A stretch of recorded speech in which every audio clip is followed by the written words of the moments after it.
ವೈಭವ್ ಸೂರ್ಯವಂಶಿಗೆ ಸಂಬಂಧಪಟ್ಟಂತಹ ಒಂದು ಸುದ್ದಿ. ವೈಭವ್ ಸೂರ್ಯವಂಶಿ ಮೇಲೆ ಅಧ್ಯಯನ ಮಾಡ್ತಾರಂತೆ. ರಾಜಸ್ಥಾನ ರಾಯಲ್ಸ್ನಲ್ಲಿದ್ದಂತಹ ವೈಭವ್ ಸೂರ್ಯವಂಶಿ ಅಮೋಘವಾದಂತಹ ಆಟವನ್ನು ಆಡಿ ಅನೇಕರ ಮನಸ್ಸಿಗೆ ಆ ವ್ಯಕ್ತಿ ಹಿಡಿಸ್ಬಿಟ್ಟಿದ್ದಾರೆ. ಇದೀಗ ಆ ವ್ಯಕ್ತಿಯ ಮೇಲೆ ಅಧ್ಯಯನವನ್ನು ಮಾಡ್ತಾರಂತೆ. 2025ರಲ್ಲಿ 15ನೇ ವಯಸ್ಸಿಗೆ 1.10 ಕೋಟಿ ರೂಪಾಯಿಗೆ ಹರಾಜಾಗಿದ್ದರು. ಇದೀಗ ಅವ್ರ ಮೇಲೆ ಅಧ್ಯಯನ. ಸೂರ್ಯವಂಶಿ ಮೇಲೆ IIM ಅಧ್ಯಯನ ಮಾಡುತ್ತಂತೆ. ಯಾವ ಕಾರಣಕ್ಕಾಗಿ ಅಧ್ಯಯನ? ಅತ್ಯಂತ ಚಿಕ್ಕ ವಯಸ್ಸಿನಲ್ಲಿ ಸಿಗುವ ಅಪಾರ ಜನಪ್ರಿಯತೆ, ಯಶಸ್ಸು, ಸಾರ್ವಜನಿಕರ ಭಾರಿ ನಿರೀಕ್ಷೆಗಳು ಏನಿದೆ, ಯುವ ಪ್ರತಿಭೆಗಳ ವ್ಯಕ್ತಿತ್ವ, ಮಾನಸಿಕ ಬೆಳವಣಿಗೆ, ಸಾಮಾಜಿಕ ಜೀವನ, ವೃತ್ತಿಪರ ವಿಕಸನದ ಮೇಲೆ ಹೇಗೆ ಪ್ರಭಾವ ಬೀರುತ್ತೆ ಎಲ್ಲವನ್ನು ಕೂಡ ಅಧ್ಯಯನವನ್ನು ಮಾಡ್ತಾರಂತೆ. ಸುಮಾರು 3 ತಿಂಗಳ ಕಾಲ ಇದು ಎಲ್ಲ ಸಂಶೋಧನೆ ನಡೆಯುತ್ತೆ. ಭಾರತೀಯ ಕ್ರಿಕೆಟ್ ನಿಯಂತ್ರಣ ಮಂಡಳಿ ಜೊತೆಗೂ ಕೂಡ ಫಲಿತಾಂಶವನ್ನೆಲ್ಲ ಹಂಚಿಕೆ ಮಾಡಿಕೊಳ್ಳುವಂಥ ಸಾಧ್ಯತೆ ಇದೆ. ಎರಡನೇದ್ದೇನು ಅಂತೇಳಿದರೆ, ಈ ಅಧ್ಯಯನಕ್ಕೆ ಪ್ರಮುಖ ಕಾರಣಗಳೇನು? ಈ ವ್ಯಕ್ತಿ ಆಟವಾಡಿದಂಥ ಆಟ ಇತ್ತಲ್ಲ, 15ನೇ ವಯಸ್ಸಷ್ಟೇ, ಯಾವುದೇ ಅಂತಾರಾಷ್ಟ್ರೀಯ ಕ್ರಿಕೆಟನ್ನು ಆಡಿಲ್ಲ, ಕೇವಲ IPL ಆಡ್ತಾ ಇರುವಂಥ ವ್ಯಕ್ತಿ, ಮಾಡಿದಂಥ ಸಾಧನೆಗಳು ಮಾತ್ರ ಅಪಾರ. ಈ ವ್ಯಕ್ತಿಯ ಮೇಲೆ ಅಧ್ಯಯನ. ಹಾಗಾದರೆ ಯಾವ ಕಾರಣಕ್ಕೆ? ಮಾನಸಿಕ ಸಾಮರ್ಥ್ಯ ಮತ್ತು ಒತ್ತಡ ನಿರ್ವಹಣೆ ಹೇಗೆ ಸಾಧ್ಯ? ಈಗ ಅನೇಕ ಜಂಜಿಗಳಾಗಿರ್ಬೋದು, ಯುವಕರಿಗೆ ಒಂದು ದೊಡ್ಡ ಸಮಸ್ಯೆ ಇದೆ. ಈ ಸಾಮಾಜಿಕ ಮಾಧ್ಯಮಗಳ ಹುಚ್ಚು, ಮೊಬೈಲ್ ಹುಚ್ಚು, ಬೇರೆ ಬೇರೆ ಹುಚ್ಚುಗಳೆಲ್ಲ ಇದೆ. ಬೇರೆ ಬೇರೆ ಹವ್ಯಾಸ ಅಂತಲ್ಲ, ಅದು ಬ್ಯಾಡ್ ಹ್ಯಾಬಿಟ್ಗಳೆಲ್ಲ ಶುರುವಾಗ್ತಾ ಇದೆ.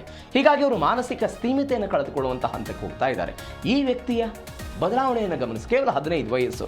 ಹೀಗಾಗಿ ಮಾನಸಿಕ ಸಾಮರ್ಥ್ಯ, ಒತ್ತಡ ನಿರ್ವಹಣೆ, ಈ ಸ್ಟ್ರೆಸ್ ಅನ್ನೋದನ್ನು ನಾವು ಅಂತೇನು ಕರಿತೀವಿ, ಅದನ್ನು ಹೆಂಗೆ ನಿರ್ವಹಣೆ ಮಾಡೋದಕ್ಕೆ ಸಾಧ್ಯ, ಏನು ಎತ್ತ ಎಲ್ಲವನ್ನು ಕೂಡ ಅಧ್ಯಯನ ಮಾಡ್ತಾರೆ. ದಿಢೀರ್ ಸ್ಟಾರಮ್, ಹಣದ ನಿರ್ವಹಣೆ ಬಗ್ಗೆ ಅಧ್ಯಯನ. ಈಗ ಕೆಲವೊಂದಿಷ್ಟು ಜನಕ್ಕೆ ಈ ಚಿಕ್ಕ ವಯಸ್ಸಿನಲ್ಲೇ ಒಂದು ಸೆಲೆಬ್ರಿಟಿ ಅನ್ನುವಂಥ ಪಟ್ಟಗಳು ಬಂದ್ಬಿಡುತ್ತೆ. ಈಗ ಸೆಲೆಬ್ರಿಟಿ ಅನ್ನುವಂಥ ಲೆವೆಲ್ಲು, ಈ ಸೆಲೆಬ್ರಿಟಿ ಅನ್ನುವಂತಹ ಪಟ್ಟಗಳು ಬಂದಾಗ ಅದನ್ನು ಹೆಂಗೆ ನಿರ್ವಹಣೆ ಮಾಡ್ತಾರೆ, ಅದನ್ನು ದೀರ್ಘಕಾಲದವರೆಗೂ ಕೂಡ ಉಳಿಸ್ಕೊಂಡು ಹೋಗಬೇಕಾದಂಥ ಅನಿವಾರ್ಯತೆ ಇರುತ್ತೆ. ಅದನ್ನು ಉಳಿಸ್ಕೊಳ್ಳೋದು ಹೇಗೆ ಏನು ಎತ್ತ, ಇದರ ಜೊತೆಗೆ ಈ ವ್ಯಕ್ತಿ 15ನೇ ವಯಸ್ಸಿಗೆ 1,10,00,000 ರೂಪಾಯಿಗೆ ಇದೀಗ ಸೇಲ್ ಆಗಿರೋದು. ಇದೀಗ ಇವತ್ತಿಗೆ ಒಂದು ಸುದ್ದಿ ಬಂದಿದೆ. ಈ ವೈಭವ್ ಸೂರ್ಯವಂಶಿಯವರ ಮೇಲೆ ಜಾಹೀರಾತು ಕಂಪನಿಗಳು ಅತಿ ಹೆಚ್ಚು ಇನ್ವೆಸ್ಟ್ ಮಾಡೋದಕ್ಕೆ ಹೋಗ್ತಾ ಇವೆ, ಅವರ ಮುಖಾಂತರ ಜಾಹೀರಾತು ಕೊಡಿಸೋದಕ್ಕೆಲ್ಲ ಹೋಗ್ತಿದ್ದಾರೆ ಅಂತ. ಸಹಜವಾಗಿ ಆದಾಯದ ಮಟ್ಟ ತೀವ್ರಗತಿಯಲ್ಲಿ ಏರಿಕೆ ಆಗ್ತಾ ಹೋಗುತ್ತೆ. ಇದನ್ನು ಹೆಂಗೆ ಸಮೂಹ ಮ್ಯಾನೇಜ್ ಮಾಡೋದು, ಇದರ ನಿರ್ವಹಣೆ ಹೇಗೆ, ಏನು ಎತ್ತ ಎಲ್ಲದ್ರ ಬಗ್ಗೆಯೂ ಕೂಡ, ಮತ್ತು ಕೌಶಲ್ಯ ಮತ್ತು ಲೀಡರ್ಶಿಪ್ ಗುಣಗಳೇನಿರುತ್ತೆ ಅದರ ಬಗ್ಗೆ ಅಧ್ಯಯನವನ್ನು ಮಾಡ್ತಾರೆ. ಈಗ ಕೌಶಲ್ಯ ಎಲ್ಲರಲ್ಲೂ ಕೂಡ ಇರೋದಿಲ್ಲ, ಕೆಲವೊಂದಿಷ್ಟು ಜನ ಕಡೆ ಇರುತ್ತೆ. ಆದರೆ ಇದು 15ನೇ ವಯಸ್ಸಿಗೆ ಹೆಂಗೆ ಬಂತು? ಈ 15ನೇ ವಯಸ್ಸಿಗೆ ಈ ಪರಿಪ್ರಮಾಣದಲ್ಲಿ ಈ ವ್ಯಕ್ತಿ ಆಟ ಆಡೋದು, ಈ ಸಚಿನ್ ತೆಂಡೂಲ್ಕರ್ ಆಗಿರ್ಬೋದು, ಯುವರಾಜ್ ಸಿಂಗ್ ಆಗಿರ್ಬೋದು, ಕ್ರಿಸ್ ಗೇಲ್ ಆಗಿರ್ಬೋದು, ಎಲ್ಲ ಜಗತ್ತಿನ ಯಾರ್ಯಾರು ದೊಡ್ಡ ಕ್ರಿಕೆಟ್ ಆಟಗಾರರಿದ್ದಾರೆ ಎಲ್ಲರೂ ಕೂಡ ಈ ವ್ಯಕ್ತಿಯನ್ನು ಹೊಗಳಿದ್ದಾರೆ. ಅವರು ಮಾಡಿದಂತಹ ಸಾಧನೆಗಳ ಬಗ್ಗೆ ಆ ವ್ಯಕ್ತಿಯ ಬೆನ್ನು ತಟ್ಟು ಕೆಲಸವನ್ನು ಮಾಡಿದ್ದಾರೆ. ಹೆಂಗೆ ಸಾಧ್ಯ ಆಯ್ತಿದ್ದು? ಈ ಕೌಶಲ್ಯ ಹೆಂಗೆ ಬಂತು? ಈ ಚಿಕ್ಕ ವಯಸ್ಸಿಗೆ ಹೆಂಗೆ ಸಾಧ್ಯ ಆಯಿತು? ಇದರ ಬಗ್ಗೆ ಒಂದು ಅಧ್ಯಯನ. ಮತ್ತೊಂದು ಕಡೆ ನಾಯಕತ್ವ ಗುಣಗಳು. ಈ 15ನೇ ವಯಸ್ಸಿಗೆ SSLC ಓದುವಂತಹ ಸಮಯದಲ್ಲಿ ಈ ಕ್ಲಾಸ್ನಲ್ಲಿ ಒಂದು ಸ್ಟೇಜ್ ಮೇಲೆ ಕರೆದು ಭಾಷಣ ಮಾಡೋಕೆ ಹೇಳಿದರೆ ಅನೇಕ ಜನ ವಿದ್ಯಾರ್ಥಿಗಳು ಹೆದರಿಬಿಡ್ತಾರೆ. ಮೈಕ್ ಮುಂದೆ ಮಾತನಾಡೋದು ಅಂತ ಹೇಳಿದರೆ ದೂರ ಸರಿದು ಹೋಗುವಂಥ ಪರಿಸ್ಥಿತಿಗಳು ಇರುತ್ತೆ. ಇಂತಹ ಚಿಕ್ಕ ವಯಸ್ಸಿನಲ್ಲಿ ಇಡೀ ಜಗತ್ತೇ ನೋಡುವಂತಹ IPLನಲ್ಲಿ ಈ ವ್ಯಕ್ತಿ ಎಲ್ಲ ದೊಡ್ಡ ದಿಗ್ಗಜ ಆಟಗಾರರು, ಆ ದಿಗ್ಗಜ ಆಟಗಾರರ ಎದುರುಗಡೆ ಹೊಡೆದಿದ್ದೆಲ್ಲವೂ ಕೂಡ 6, ಹೊಡೆದಿದ್ದೆಲ್ಲವೂ ಕೂಡ 4 ಅನ್ನುವಂತಹ ಲೆಕ್ಕದಲ್ಲಿ ಈ ವ್ಯಕ್ತಿ ಆಟ ಆಡ್ತಾನೆ ಅಂತ ಹೇಳಿದರೆ ಇದು ಹೆಂಗೆ ಸಾಧ್ಯ ಆಯಿತು? ಈ ಕ್ವಾಲಿಟಿ ಹೆಂಗೆ ಬಂತು? ಈ ಚಿಕ್ಕ ವಯಸ್ಸಿನಲ್ಲೇ ಲಕ್ಷಾಂತರ ಜನ ಸೇರಿರುವಂತಹ ಆ ಕ್ರಿಕೆಟ್ ಈ ಕ್ರೀಡಾಂಗಣದಲ್ಲಿ ಎಲ್ಲರ ಮುಂದೆಯೂ ಕೂಡ ಈ ವ್ಯಕ್ತಿ ಆಟ ಆಡುವಂತಹ ರೀತಿಗಳು ಏನು ಎತ್ತ, ಈ ನಾಯಕತ್ವ ಹೆಂಗೆ ಬಂತು, ಏನು ಎಲ್ಲದರ ಬಗ್ಗೆಯೂ ಕೂಡ ಅಧ್ಯಯನವನ್ನು ಮಾಡೋದಕ್ಕೆಲ್ಲ ಅವರೆಲ್ಲ ಹೋಗ್ತಿದ್ದಾರೆ ಅನ್ನುವಂಥದ್ದು ಸದ್ಯಕ್ಕೆ ಬರ್ತಾ ಇರುವಂಥ ಅಪ್ಡೇಟ್ಸು. ಮತ್ತೊಂದು ಕಡೆ IPLನಲ್ಲಿ ಅದ್ಭುತ ಸಾಧನೆಯನ್ನು ಮಾಡಿದ್ದಾರೆ.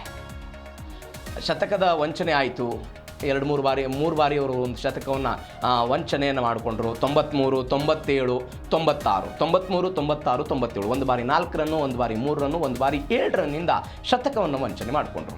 ಹೀಗಾಗಿ ರಾಜಸ್ಥಾನದ ಕ್ಯಾಪ್ಟನ್ ಕಡೆಯಿಂದಲೂ ಕೂಡ ಸ್ವಲ್ಪ ಅಸಮಾಧಾನ ಕೂಡ ಬಂದಿತ್ತು ಆ ವಿಚಾರಕ್ಕೆ ಸಂಬಂಧಪಟ್ಟಂತೆ. ಅದ್ರ ಬಗ್ಗೆ ನೋಡಿದ್ದೀವಿ. ಏನೇನು ಸಾಧನೆ?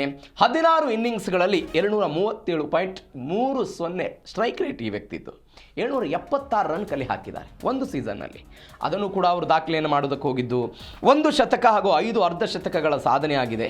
ಒಟ್ಟು 72 ಸಿಕ್ಸರ್ಗಳನ್ನು ಸೇರಿಸುವ ಮುಖಾಂತರ ಆರೆಂಜ್ ಕ್ಯಾಪ್ ಪಡೆದುಕೊಂಡಿದ್ದಾರೆ. ಮೋಸ್ಟ್ ವ್ಯಾಲ್ಯುಯೇಬಲ್ ಪ್ಲೇಯರ್ ಪ್ರಶಸ್ತಿಯನ್ನು ಮುಡಿಗೇರಿಸಿಕೊಂಡಿರುವಂತಹ ಸಾಧಕ ಈತ. Emerging player of the season Suryavanshi ಅವರ ದಾಖಲೆ ಆಗಿದೆ. ಒಂದು ವಿಡಿಯೋ ಎಲ್ಲ ಸಾಮಾಜಿಕ ಜಾಲತಾಣದಲ್ಲಿ ವೈರಲ್ ಆಗ್ತಾ ಇದೆ. ಈ ವೈಭವ್ ಸೂರ್ಯವಂಶಿ ವಿರಾಟ್ ಕೊಹ್ಲಿ ಬಂದ ತಕ್ಷಣ ವಿರಾಟ್ ಕೊಹ್ಲಿ ಅವರಿಗೆ ನಮಸ್ಕಾರ ಮಾಡುವಂತಹ ದೃಶ್ಯ ಅದು. ಅದು ಸಿಕ್ಕಾಪಟ್ಟೆ ವೈರಲ್ ಆಗ್ತಾ ಇದೆ. ಈ ವ್ಯಕ್ತಿ ಇಷ್ಟೆಲ್ಲ ಸಾಧನೆ ಮಾಡಿದರೂ ಕೂಡ ಹಿರಿಯರಿಗೆ ಕೊಡುವಂತಹ ಗೌರವ ಅಂತ.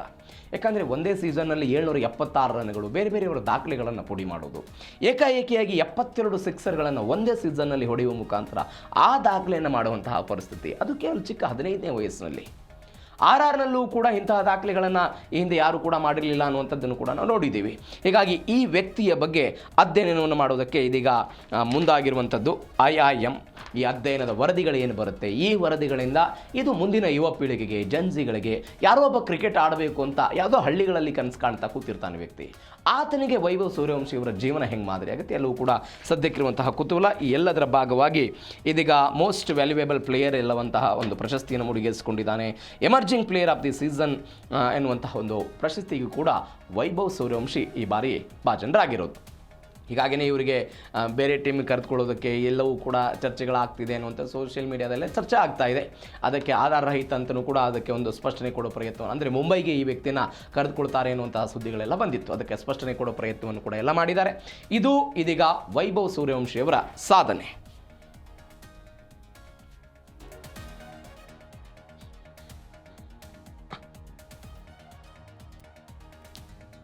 ಇವರನ್ನು ದ್ರಾವಿಡ್ ಅವರು ಕರೆದುಕೊಂಡು ಬಂದರು ಅಂಥದ್ದನ್ನು ಕೂಡ ನಾವು ಮೊನ್ನೆ ಚರ್ಚೆ ಮಾಡಿದ್ವಿ. ಅಂದರೆ ನೋಡಿ, ದ್ರಾವಿಡ್ ಎನ್ನುವಂತಹ ಒಬ್ಬ ವ್ಯಕ್ತಿ ವೈಭವ್ ಸೂರ್ಯವಂಶಿ ಎನ್ನುವಂತಹ ಈ ಆಟಗಾರನನ್ನು ಹುಡುಕಿ ಆ ವ್ಯಕ್ತಿಯನ್ನು ಕರೆದುಕೊಂಡು ಬಂದು ಟೀಕೆಗಳೆಲ್ಲ ಆಗಿತ್ತು. ಅಂದರೆ ಸಹಜವಾಗಿ ಇರುತ್ತೆ, ಈಗ ದೊಡ್ಡ ದೊಡ್ಡ ಬ್ಯಾಟ್ಸ್ಮನ್ಗಳು, ದೊಡ್ಡ ದೊಡ್ಡ ಬೌಲರ್ಗಳೆಲ್ಲ ಇರ್ತಾರೆ, ಕ್ರಿಕೆಟ್ ಆಟಗಾರ ಎಲ್ಲ ಇರ್ತಾರೆ. ಆ ದೊಡ್ಡವರ ಎದುರುಗಡೆ ಈ ಚಿಕ್ಕ ವಯಸ್ಸಿನ ಹುಡುಗ ಹೆಂಗಾಟ, ಸಹಜವಾಗಿ ಎಲ್ರಿಗೂ ಕೂಡ ಕುತೂಹಲನೇ. ಸಿಕ್ಕಾಪಟ್ಟೆ ಜನ ನಕ್ಬಿಟ್ಟಿದ್ರು. ಅವರ ಫೋಟೋಗಳೆಲ್ಲ ವೈರಲ್ ಆಗಿತ್ತು. ತಂದೆಯ ಹೆಗಲ ಮೇಲೆ ಕುಳಿತುಕೊಂಡು ಕ್ರಿಕೆಟ್ ನೋಡೋದಕ್ಕೆ ಹೋಗಿದ್ದು, ಆ ತಂದೆ ಈ ನನ್ನ ಮಗನನ್ನು ಕ್ರಿಕೆಟರ್ ಮಾಡಬೇಕು ಅಂತ ಕನಸು ಕಂಡಿದ್ದು, ಆ ತಂದೆಯ ಕನಸಿನಂತೆ ಇವತ್ತು ವೈಭವ್ ಸೂರ್ಯವಂಶಿ ಮಿಂಚ್ತಾ ಇರೋದು ಎಲ್ಲವೂ ಕೂಡ ಈ ಒಂದು ಅಸಾಧಾರಣ ಸಾಧನೆಯೇ. ಇದು ಒಂದು ಚಿಕ್ಕ ವಯಸ್ಸಿನಲ್ಲಿ ಅವರ ಮಗ ಈ ರೀತಿಯಾಗಿ ಸಾಧನೆ ಮಾಡ್ತಾರೆ. ಸಹಜವಾಗಿ ತಂದೆ ತಾಯಿಗೆ ದೊಡ್ಡ ಹೆಮ್ಮೆ. ಅದರ ಭಾಗವಾಗಿ ವೈಭವ್ ಸೂರ್ಯವಂಶಿ ಅವರ ಸಾಧನೆ, ಆ ಸಾಧನೆ ಬಗ್ಗೆ ಒಂದು ವರದಿ ಬರುತ್ತಂತೆ.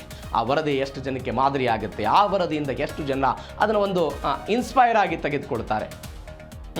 ಈಗ ನೋಡಿ, ಅವರು ಬ್ಯಾಟ್ ಇದೆಯಲ್ಲ, ಆ ಬ್ಯಾಟ್ ಮೇಲೆ ಸ್ಟಿಕ್ಕರ್ ಹಾಕೋದಕ್ಕೆ ಅಡ್ವರ್ಟೈಸ್ಮೆಂಟ್, ನಾನು ಆವಾಗಲೇ ಹೇಳಿದ್ನಲ್ಲ, ಇವತ್ತೊಂದು ವರದಿ ಬಂದಿದೆ. ಅನೇಕ ದೊಡ್ಡ ದೊಡ್ಡ ದೈತ್ಯ ಕಂಪನಿಗಳು ಅಡ್ವರ್ಟೈಸ್ಮೆಂಟ್ ಮೇಲೆ ಇವ್ರ ಮೇಲೆ ಡಿಪೆಂಡೆನ್ಸ್ ಆಗುವಂತಹ ಪರಿಸ್ಥಿತಿ. ಅವರ ಮುಖಾಂತರ ಜಾಹೀರಾತು ಕೊಡಬೇಕು ಅಂತ ಸಹಜವಾಗಿ ಕೋಟಿ ಕೋಟಿ ಹಣವನ್ನು ಗಳಿಸ್ತಾರೆ. ಇವತ್ತೇನೋ 1 ಕೋಟಿ ರೂಪಾಯಿ, 10 ಲಕ್ಷ ರೂಪಾಯಿಗೆ ಅವ್ರು ಸೇಲ್ ಆಗಿರ್ಬೋದು, 1 ಕೋಟಿ 10 ಲಕ್ಷ ರೂಪಾಯಿಗೆ. ಆದರೆ ಮುಂದಿನ ವರ್ಷ ಅವರನ್ನು ಖರೀದಿ ಮಾಡ್ಕೊಳ್ಳೋದಕ್ಕೆ ಪೈಪೋಟಿ ಜಾಸ್ತಿ ಆಗ್ಬೋದು. ಜಾಹೀರಾತು ವಿಚಾರದಲ್ಲಿ ಅವರ ಆದಾಯ ಹೆಚ್ಚಳ ಆಗ್ತಾ ಹೋಗುತ್ತೆ. ಅದರ ಜೊತೆಗೆ ಪ್ರತಿಷ್ಠೆಯೂ ಕೂಡ ಜಾಸ್ತಿ ಆಗುತ್ತೆ. ಅಂದರೆ ಚಿಕ್ಕ ವಯಸ್ಸಿಗೆ ಒಂದು ಅಸಾಧಾರಣ ಸಾಧನೆಯನ್ನು ವೈಭವ್ ಸೂರ್ಯವಂಶಿ ಮಾಡಿದ್ದಾರೆ. ನೋಡೋಣ ಏನಾಗುತ್ತೆ ಈ ವಿಚಾರದಲ್ಲಿ ಅಂತ.